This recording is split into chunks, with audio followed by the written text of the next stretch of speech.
How to see traffic alert into GIS. Hello everyone, welcome to another tutorial. In this tutorial, I'll show you how you can see traffic alerts into GIS. So how do you go about it? The first step is to log in into your 2GIS application, just like I've done here. And then once you're logged in, move to the bottom right corner where you can see the 3 horizontal lines, and then you click on it.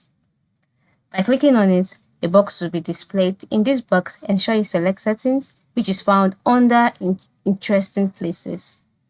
On the settings page, you can see all settings tab and night mode. So under all settings, ensure you select traffic alerts on map. And then you can see that mine is disabled, that it is turned off.